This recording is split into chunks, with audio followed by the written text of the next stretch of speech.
देखिए आज हम लोग पढ़ने वाले हैं शब्द विचार, और शब्द विचार का हमारे ये 2 पार्ट होंगे।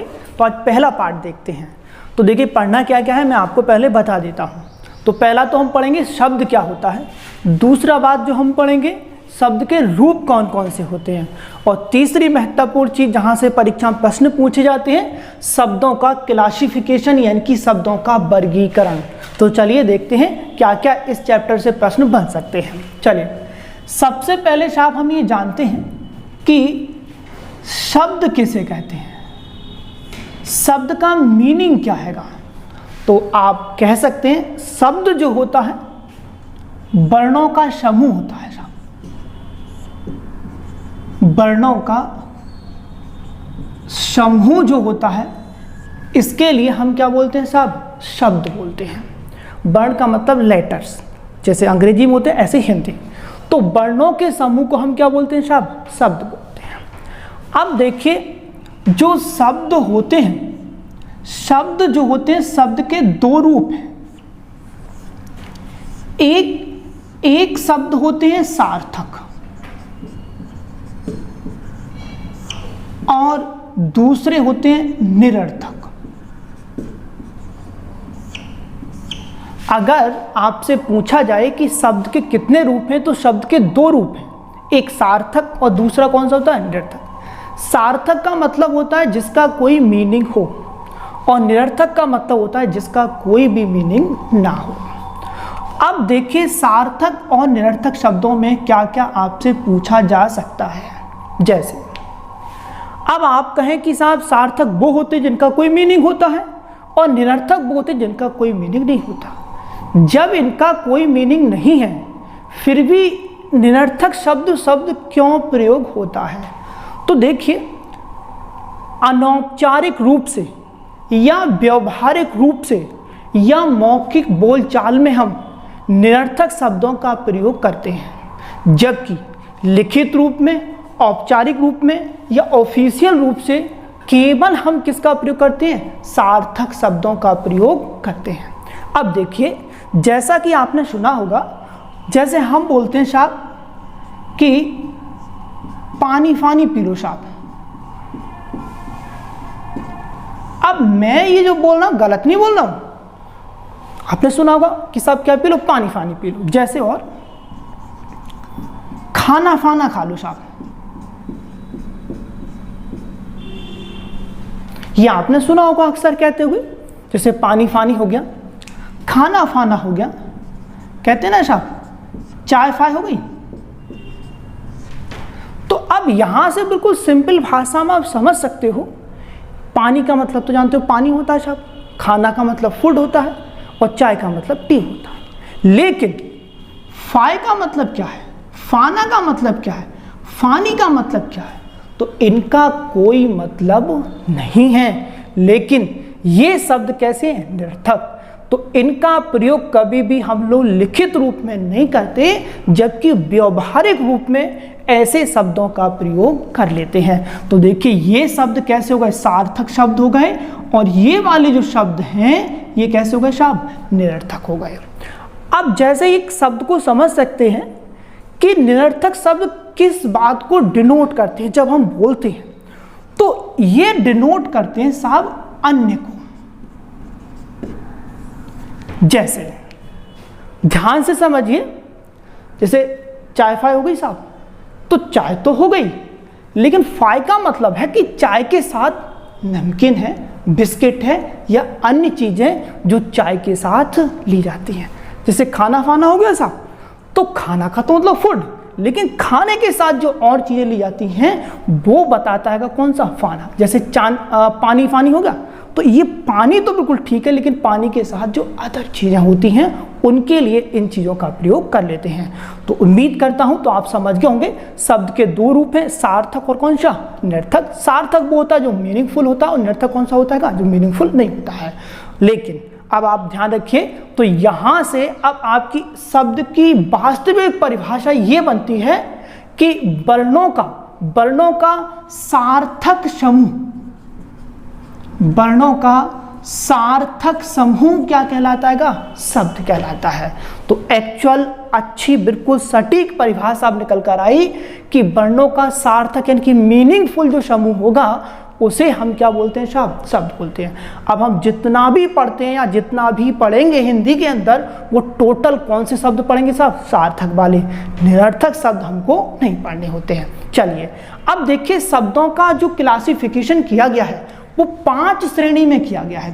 ध्यान दीजिए, कई बार परीक्षा में प्रश्न आया है कि शब्दों को क्लासिफिकेशन की वर्गीकरण कितनी श्रेणी में कर सकते हैं हम लोग? 5 श्रेणी में। देखिए, सबसे पहला है रचना या बनावट के आधार पर। तो देखिए, रचना और बनावट के आधार पर, तो रचना और बनावट के आधार पर शब्द होते हैं साहब कितने प्रकार के होते हैं? 3 प्रकार के। रूढ़ शब्द होते हैं, यौगिक शब्द होते हैं, और तीसरा होता है योग रूढ़ शब्द। अब देखिए, यहीं पर वीडियो की परीक्षा में प्रश्न आया था, और देखिए प्रश्न क्या आया था? ये नंबर ए रहा ऑप्शन, ये बी रहा मान लीजिए, ये रहा सी, और मैंने डी नंबर पर यानी कि 4 नंबर पर एक लिख दिया शंकर शब्द। और उसने पूछा था कि इन 4 में से निम्न में से कौन सा भिन्न है? तो है, देखो ये भी रूढ़ शब्द भी शब्द हैं, ये भी शब्द हैं, ये भी शब्द हैं, और शंकर भी क्या होते हैं? शब्द ही होते हैं। लेकिन भिन्न क्या आएगा?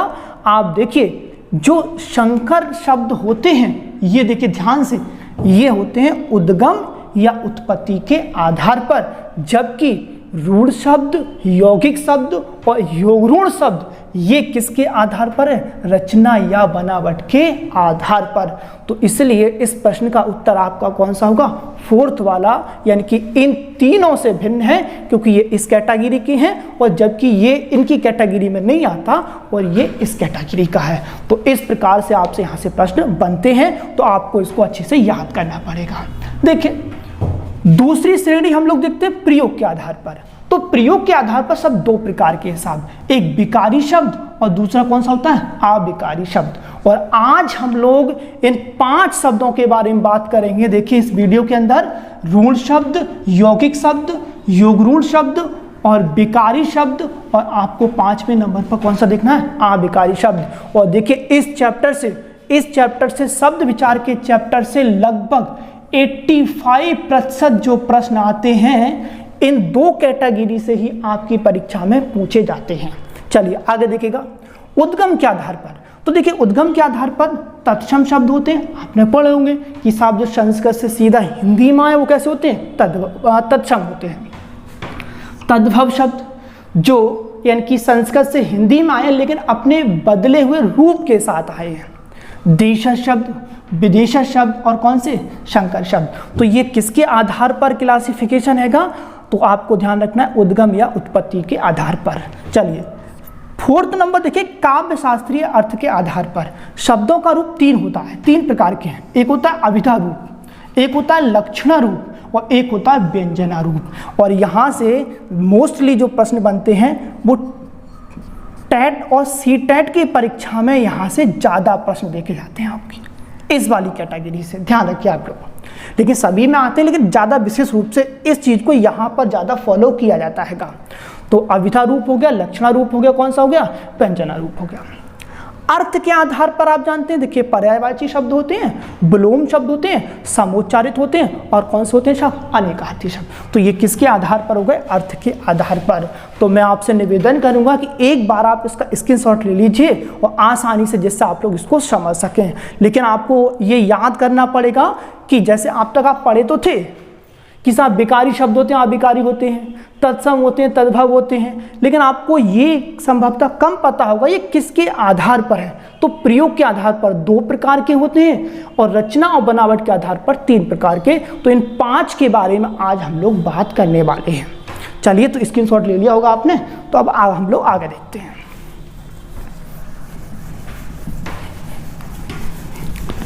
और एक एक करके सभी चीज़ों को बहुत ही अच्छे से समझते हैं।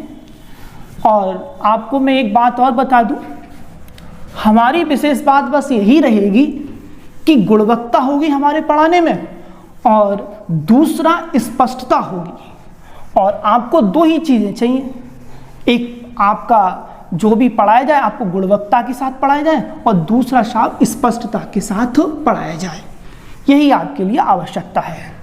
चलिए, तो सबसे पहले हम लोग देखते हैं इसमें ऋण शब्द क्या होते हैं।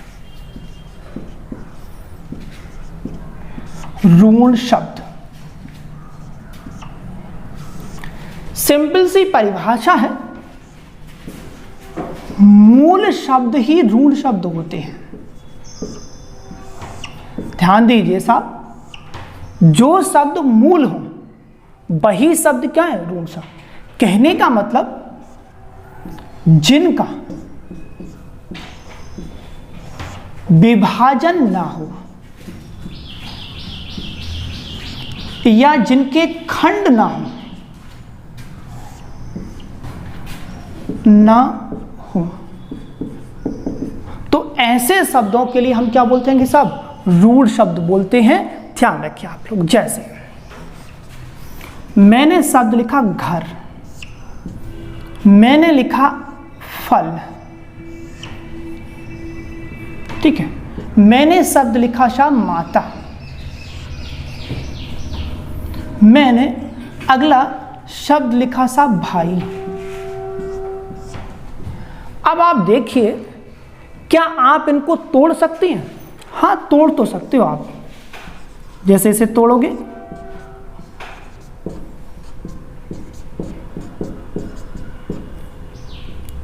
जब आप इसको तोड़ोगे तो आपको कुछ इस तरह से प्राप्त होगा। तो जब आपने इसको तोड़ा तो ये देखिए आपको ये वर्ण प्राप्त हो गए। ये क्या है साहब? वर्ण यानी कि लेटर है। अब ये शब्द नहीं रहा तोड़ने के बाद, ये क्या बन गया? वर्णों में विभाजित हो गया। तो सिंपल सी बात ये हो गई कि ऋण शब्द वो हैं जो शब्द कैसे मूल हैं और जिनका विभाजन नहीं हो सकता, जिनका खंडन नहीं हो सकता, और इन्हीं शब्दों से अन्य शब्दों का निर्माण किया जाता है। अब आप दूसरी कैटेगरी देखिए यहीं से, यौगिक शब्द। यौगिक शब्द को आपको ध्यान रखना है, दो ऋण शब्दों के मेल से बने, दो ऋण शब्दों के मेल से बने। मेल का मतलब है साहब जोड़ से बने, दो के एडिशन से बने। अब जैसे मान के चलो, जैसे घर लिखा हुआ है, अब मैंने इसमें घर में एक ऋण शब्द और जोड़ दिया, जैसे घर वाला, तो अब ये शब्द बन गया साहब कौन सा? घर वाला बन गया। घर वाली भी हो सकता है, लेकिन ये शब्द कौन सा बन गया? घर वाला। अब जैसे ये लिखा हुआ है फल, और इसमें हम एक ऋण शब्द और जोड़ दें, कौन सा? वाला, तो ये आप देखेंगे साहब कौन सा बन गया? फल वाला। ऐसे ही आप देखिए ये शब्द है भाई, और इसमें एक शब्द और जोड़ दीजिए, कौन सा? चारा, तो ब्रदरहुड यानी कि क्या बन गया साहब? भाईचारा। अब आप इसको बात को स्पष्ट कर लीजिए कि ऐसे शब्द जो मूल हैं, जिनके टुकड़े ना हो, जिनका विभाजन ना हो, ऋण शब्द, और ऐसे शब्द जो दो ऋण शब्दों के मेल से बने, तो वो शब्द कौन से होते हैं साहब? यौगिक शब्द। तो ये साहब आप देख लीजिएगा, ये दो आप घर वाला को तोड़ सकते हैं, घर वाला अलग हो गया और यानी कि घर अलग हो गया, कौन सा हो गया? वाला अलग। जैसे भाईचारा, तो ये दो ऋण शब्द इसमें मिले हुए, एक भाई अलग है, दूसरा कौन सा का? चारा। तो उम्मीद करता हूं आप इसको समझ गए होंगे, तो आप बिल्कुल इसको ध्यान रखिए। चलिए अब हम तीसरी इसकी कैटेगरी देखते हैं कि तीसरा प्रकार कौन सा होता है।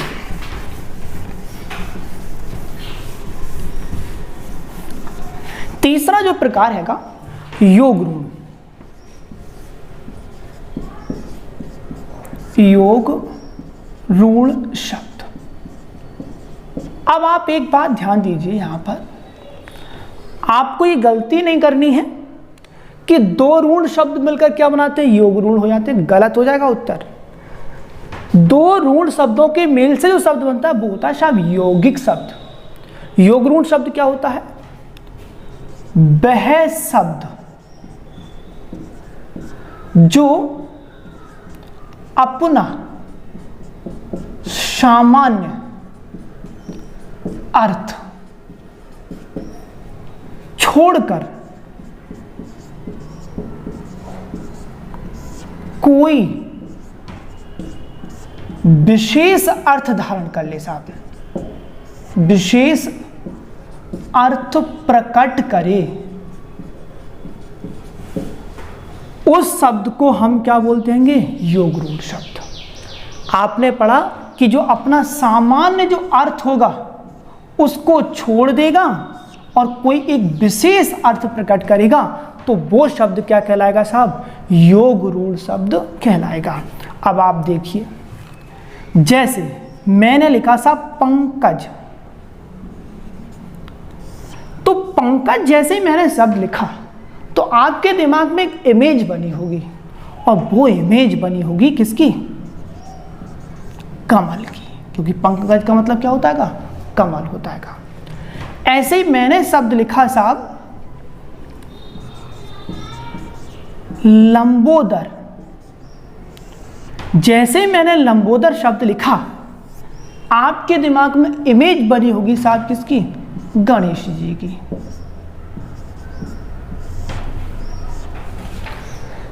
अब आपको ध्यान रखना हैगा कि योग ऋण शब्द वो हो गए जो अपना सामान्य अर्थ छोड़ देते हैं और कोई विशेष अर्थ प्रकट करते हैं। तो जैसे पंकज का मतलब क्या हो गया? कमल हो गया, और लंबोदर का मतलब क्या हो गया? गणेश हो गया।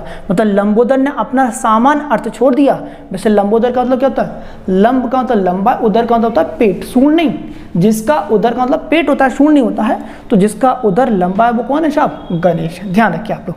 पंकज, पंक का मतलब कीचड़, अज का मतलब जो उसमें जन्म है, तो वो मतलब क्या हो गया? कमल हो गया। तो इसको आप ध्यान रखिए। तो आपने 3 बातें आज सीख ली होंगी। अब आपका एक भी प्रश्न कभी गलत नहीं होगा। ऋण शब्द मूल शब्द जिनके टुकड़े नहीं हों, यौगिक शब्द 2 ऋण शब्दों के मेल से बनते हैं, और योग ऋण शब्द आपको ध्यान रखना है जिनका कोई विशेष पर्यायवाची अर्थ निकलेगा, अर्थात अपना सामान्य रूप छोड़ेंगे और कोई विशेष अर्थ धारण करेंगे। वो कौन से होगा साहब? योग ऋण शब्द। जैसे एक समास होता है, बहुब्रीहि समास होता है, तो वो इसी का एक प्रकार का उदाहरण देखा जाता है। तो ये रचना या बनावट के आधार पर आपने जो शब्दों को पढ़ लिया साहब, वो कितने आधार पर पढ़ लिया था? 3 आधार पर। चलिए अब हम प्रयोग के आधार पर 2 प्रकार के शब्द पढ़ेंगे, एक विकारी शब्द और एक कौन सा पढ़ेंगे साहब? अविकारी शब्द। चलिए एक एक करके सभी को देखते हैं।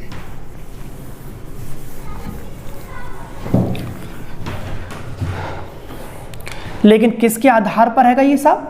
प्रयोग के आधार पर। एक कौन सा हैगा? विकारी शब्द,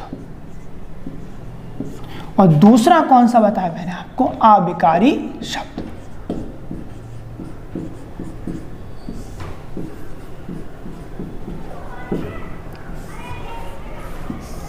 पहले आप विकार समझ लीजिए, विकार क्या होता है। कहते हैं ना कि साहब उसमें विकार उत्पन्न हो गया। विकार का मतलब होता है परिवर्तन। विकार का मतलब क्या होता है? परिवर्तन। ऐसे शब्द जो परिवर्तित हो जाएं, जो विकृत हो जाएं, जिनमें विकार उत्पन्न हो जाए, परिवर्तन उत्पन्न हो जाए, वो शब्द कैसे होते हैं? विकारी शब्द। ऐसे शब्द जिनमें विकार उत्पन्न हो ही ना, वो शब्द कैसे कहलाते हैं? अविकारी शब्द। समझ गए होंगे सिंपल से। अब आप देखिए इसमें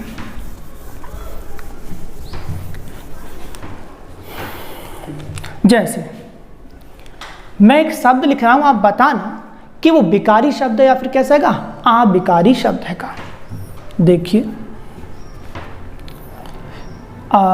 जैसे मैंने लिखा साहब मीठा, बताइए विकारी शब्द है या फिर कैसा हैगा? अविकारी शब्द हैगा।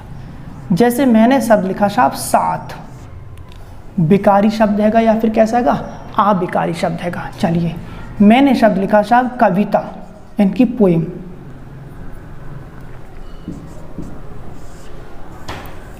ठीक है, मैंने शब्द लिखा, शब्द धीरे धीरे।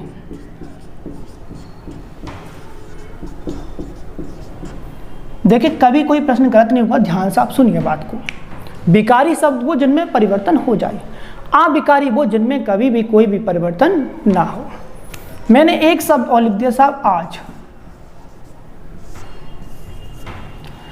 अब आप आज का कभी भी आपने परिवर्तित रूप देखा है? आज से, आजो, आजी, आजे कुछ हो सकता है? नहीं हो सकता। किसी के साथ प्रयोग करना, स्त्री के साथ प्रयोग करना, पुरुष के साथ प्रयोग करना, एक वचन के साथ प्रयोग करना, बहुवचन के प्रयोग करना, चाहे वर्तमान में करना, भूतकाल में, किसी में भी करो, आज का तो केवल क्या रहेगा? आज। तो ये शब्द कैसा हो गया आपको ध्यान रखना है का? अविकारी, यानी कि इसमें कोई भी किसी भी प्रकार का आप परिवर्तन नहीं कर सकते। मीठा, मीठा देखिए आप लोग, मीठा का मीठी हो सकता है, मीठे हो सकता है, मीठी हो सकता है, और कैसे हो सकता है? मीठे हो सकता है। इसमें देखिए विकार उत्पन्न हुआ, इसमें परिवर्तन हुआ, तो ये शब्द आप देखेंगे कौन सा हो गया शब्द? विकारी शब्द। साथ, साथ का आप बदल के देखिए रूप। साथी तो कर सकते हो आप, लेकिन वो साथी जब करोगे ना तो वो फ्रेंड हो गया, कंपनी हो गया भाई, वो चीज़ें कैसा है? अलग है। लेकिन वैसे साथ का साथी नहीं होता, साथों नहीं होता, कुछ भी नहीं होता। साथी एक अलग नाउन है, साथी एक फ्रेंड है, अलग नाउन है, ध्यान रखिए।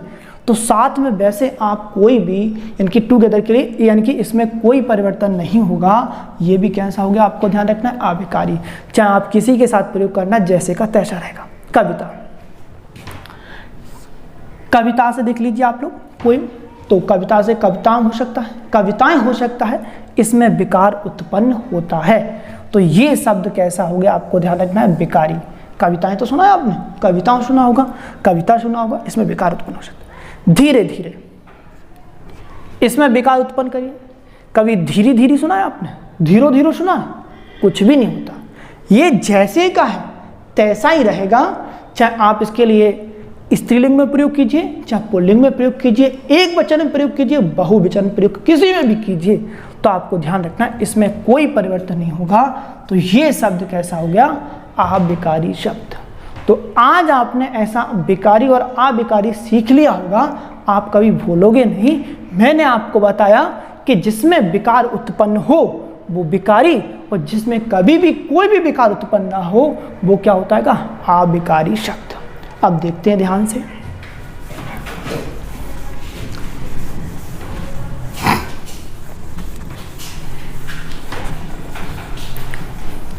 अब इसकी परिभाषा अगर कभी पूछिए तो परिभाषा क्या बनती है? देखिए, लिंग, वचन, काल मान लीजिए, यानी जेंडर के आधार पर। वचन का मतलब एक वचन या सिंगुलर या प्लूरल, यानी कि एक वचन या बहुवचन। काल के आधार पर या कारक के आधार पर, कारक के आधार पर। अगर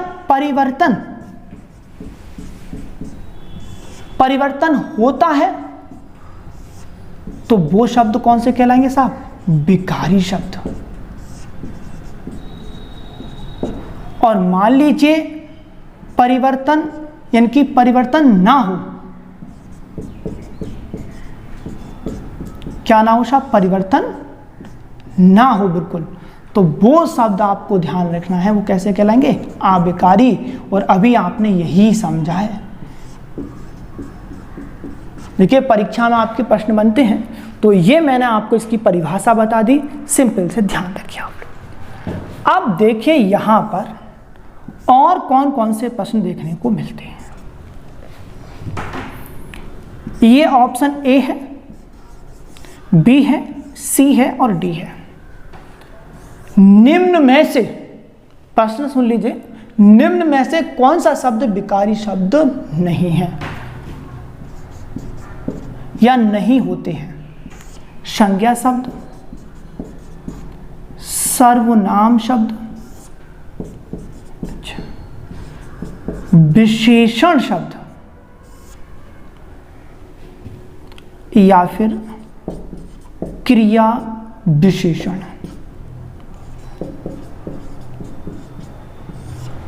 तो प्रश्न ये बना कि निम्न में से कौन सा ऐसे शब्द हैं जो विकारी शब्द नहीं होते हैं।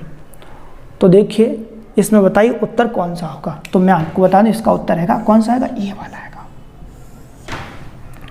सभी संज्ञा शब्द कैसे होते हैं, विकारी। जितनी नाउन से सब में विकार उत्पन्न होता है। टोटल सभी सर्वनाम कैसे होते हैं, विकारी शब्द होते हैं। सभी विशेषण शब्द कैसे होते हैं, विकारी शब्द होते हैं। और लेकिन क्रिया विशेषण शब्द विकारी शब्द नहीं होते, ये अविकारी होते, इनमें कोई परिवर्तन नहीं होता। जैसे राम मधुर बोलता है। अब आप मुझे ये बताइए, बोलता है ये क्या है, आपको ध्यान रखना है, ये क्रिया है। और ये मधुर क्या है, आपको ध्यान रखना, क्रिया की विशेषता है। और इसकी विशेषता कैसी है साहब, मधुर। तो ये मधुर क्या शब्द हो गया, क्रिया विशेषण। अब मैं ये कहूं सीता मधुर बोलती है तब भी मधुर रहेगा, बेमधुर बोलते हैं तब भी मधुर रहेगा, हम मधुर बोलते हैं तब भी मधुर रहेगा। कभी भी मधुर का मधुर का मतलब स्वीट, माधुरी नहीं। तो इसका कोई भी रूप आप परिवर्तन नहीं कर सकते। मधुर से मधुरों कर सकते हैं आप, क्या मधुरी कर सकते हैं, माधुरी तो वो तो नाम हो जाएगा, वो चीज़ नहीं है। आप वहाँ नहीं जाना है आपको, ठीक है। मधुरे सुना है आपने, मधुरो सुना है, नहीं हो सकता। तो ये क्रिया विशेषण शब्द है। तो क्रिया विशेषण शब्द कैसे होते हैं आपको ध्यान रखना है, अविकारी शब्द होते हैं। तो इस प्रकार से आपके प्रश्न बनेंगे। तो ध्यान रखना क्रिया विशेषण शब्द कैसे हैं, अविकारी हैं, जबकि ये तीनों ऊपर वाले कैसे होते हैं, विकारी शब्द। चलिए आगे देखते हैं अब यहाँ से।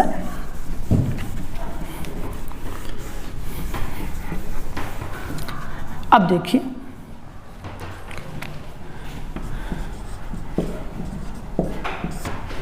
संज्ञा शब्द, सर्वनाम शब्द, विशेषण शब्द और कौन से, क्रिया शब्द। ये चारों के चारों आपको ध्यान रखने हैं, ये कैसे शब्द होते हैं, विकारी शब्द होते हैं, चारों के चारों। टोटल क्रिया शब्द, जैसे बोलना था,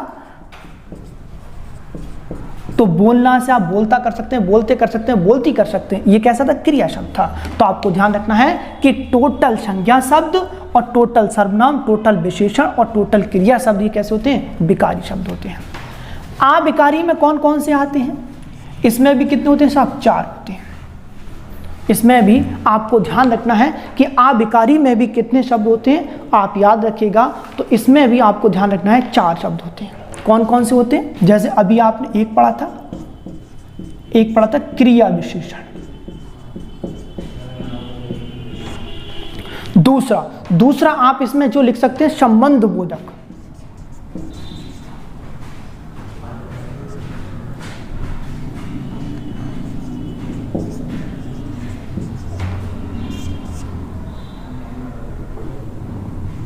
संबंध बोधक।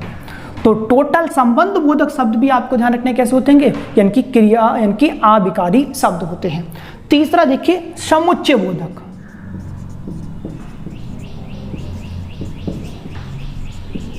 ये भी सब टोटल शब्द कैसे होते हैं, अविकारी शब्द। और विस्मयाद बोधक, यानी कि जिसके लिए आप क्या बोलते हैं, एक्सक्लेमेटरी शब्द बोलते हैं।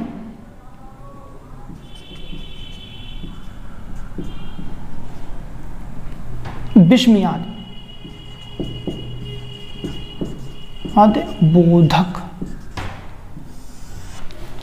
तो अब आप याद कर लीजिए, ये सभी के सभी शब्द कैसे होंगे, अविकारी होते हैं। टोटल जितने क्रिया विशेषण शब्द होंगे सब कैसे होंगे, अविकारी। समुच्चय बोधक होंगे सब कैसे होंगे, अविकारी। और संबंध बोधक और समुच्चय बोधक और कौन से, विस्मयाद बोधक, ये सब टोटल के टोटल कैसे हैं, अविकारी शब्द हैं। ये सब के सब कैसे शब्द कैसे हैं, ये विकारी शब्द हैं। चलिए अब इसे ही आप अंग्रेजी में बोलते हो पार्ट ऑफ स्पीच। ये तो पढ़ते हो पार्ट ऑफ स्पीच में। पार्ट ऑफ स्पीच कितने पार्ट होते हैं, 8 पार्ट होते हैं, आप लोग पढ़ते हो। तो इसमें आपका देखिए ये नाउन हो गया, ये प्रोनाउन हो गया, ये एडजेक्टिव हो गया, ये वर्ब हो गया, ये एडवर्ब हो गया, ये कंजंक्शन हो गया, प्रीपोजिशन हो गया, ये एक्सक्लेमेटरी हो गया। तो यही आपको पढ़ना होता है। तो भविष्य में हमारे पूरे के पूरे चैप्टर होंगे, ये संज्ञा का अलग चैप्टर होगा, सर्वनाम का अलग चैप्टर होगा, विशेषण का एक अलग चैप्टर होगा, क्रिया का अलग चैप्टर होगा, क्रिया विशेषण का अलग होगा, संबंध बोधक का, समुच्चय बोधक का, विस्मयाद बोधक का, इन सबके हमारे अलग अलग क्या होंगे, चैप्टर होंगे। तो चलिए, उम्मीद करता हूँ जो भी मैंने आपको पढ़ाया है आपको पसंद आया होगा। बहुत बहुत धन्यवाद।